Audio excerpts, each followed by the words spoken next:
Hey everyone, it's Katie again. I'm going to talk to you a little bit more and do a deeper dive into the learner pathway. So when I do these learner pathways, there's actually there's a lot that goes into it. So I'm actually showing you guys an example of one that I did use last year with my sixth grade science kids. These kids are like 10, 11 years old.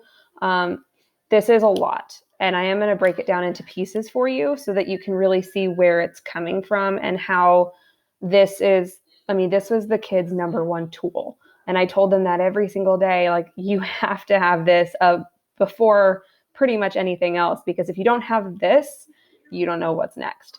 But it's very self-paced. They were allowed to work on any one lesson as long as they needed to. I had some kids that could get through 2 lessons, 3 lessons in a day. And I had some kids that got lucky to get through 2 lessons in a week. It just depended on their level and how they learned. And I allowed for that flexible pace, which was a new experience for me. It was very different. So the first thing I'm going to talk about up here, this is actually the title of what I call my learner pathway. It's called the Weingarten Weekly. So my students named it that. My last name is Weingarten. And at first I passed these out every week. It started to turn into every lesson after I realized that was more what my kids needed, was per lesson, not per week. They would put their name up here. And then the first thing they will see is this note here, and it says, you will have a conference with teacher after you've completed the pretest analysis. So what they would do is I would have a pretest. So since we were just starting chemical interactions, we were studying chemistry.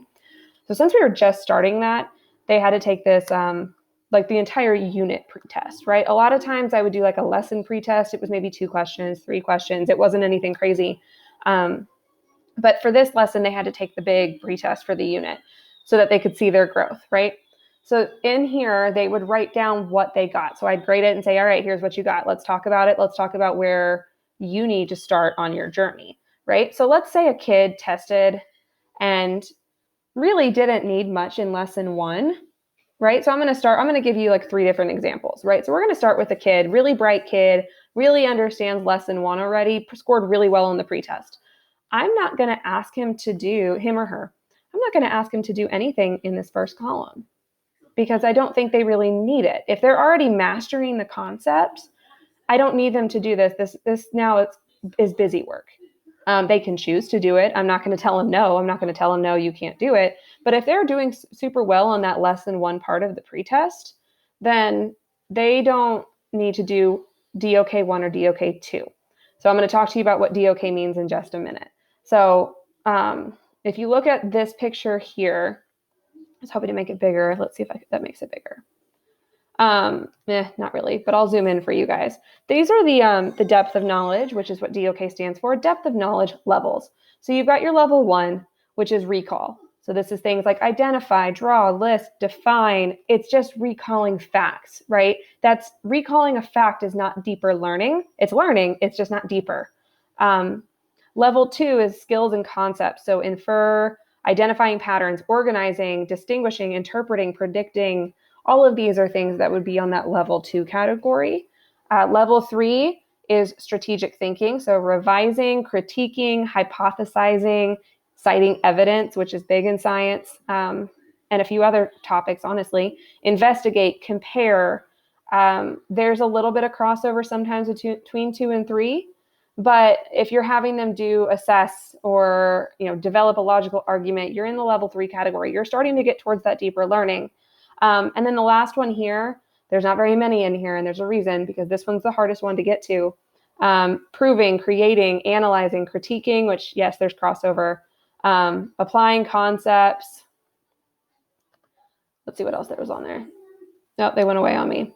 Applying concepts, synthesizing, connecting, and designing. This is where you're really getting into that deeper learning. The kids are starting to really connect it to the real world and how it fits in, which in science is like the gold medal, right? It's what we all want to see. So these are where those depth of knowledge, this is the wheel. I actually use this exact one when I'm doing my planning to figure out where my kids are learning, like where each category, where each assignment fits in. So going back here, this is going to be obviously kind of for people who have never, so we're in this specific lesson, we were talking about a substance and characteristic properties. So if they don't know what those words mean, this is where they're going to start. And I linked everything in here. So there's guided notes, there's Cornell notes, page 11, this was like a notebook page, several different things they can do.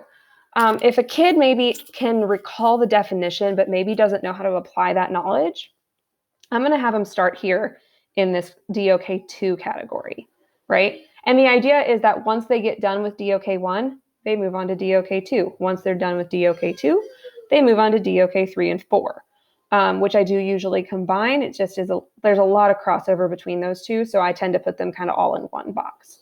So if I have a kid who can maybe tell me the definitions of these two, I'm going to put them up here, and they're going to now start distinguishing differences, hypothesizing, creating. There's a lot more hands-on here, because really, in my mind, kids shouldn't really be doing the hands-on until they have that really basic understanding of like, this is what we're looking at, right? If they don't know what to look for, you can't have them doing the hands-on work. So if a kid, once they're done with DOK2, or if on their pretest they just have really mastered it, I'm going to make them prove to me that they mastered it. And that's where this DOK3 and 4 comes in, is that you're proving to me that you know this. And if you can't prove it to me well enough, I'm going to push you back to DOK2. And it's not a punishment. And the thing is you have to really push that it's not a punishment. It's just something that they might need. And I very rarely had to push kids back because they didn't want it. So it was also a really good motivator. So that's what all of this is. And again, this is just a copy of what I used last year for you guys to kind of look over. It has the different things where they can put their scores. So like this was what I was looking at for like their post assessment. So this is where I'd put their score. A lot of times I had to put my initials on here so the parents would know. All of this stuff over here on the left-hand side, it's important, but not necessarily to the kids. It's important to me, like this is what I'm teaching you. These are your standards, your learning targets. This is how I'm going to be testing you. Like this is going to be your test grade. And my tests were not always tests. Sometimes they were just a notebook page.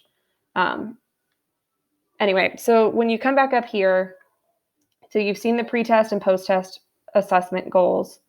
I put my teacher initials on here. So before the kids are allowed to turn it on, I have to initial it. So that also forces them to come talk to me because they know I won't accept it. I also know when my own signature is forged.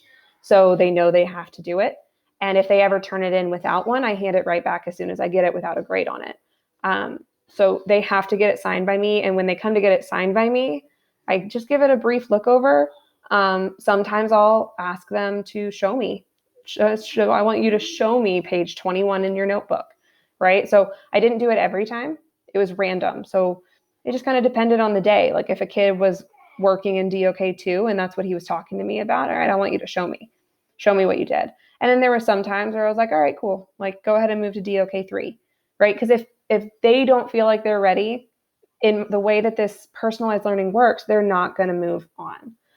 So the only other thing that I have on here is the parent signature. I did offer 10 points extra credit, and that's just to get parent involvement. I didn't want to make it required, but I did make it extra points for them. So that's going to be kind of all I have for you guys to do this deeper dive. What I'm going to do now is allow you guys to have some time to take this tool. I'm going to give you both a blank copy of it and a copy that's already got some stuff in, so you have one to kind of reference and let you do what you need to do with it. You are welcome to edit it, change it to whatever works for you. Just because it works for me doesn't mean it works for everybody.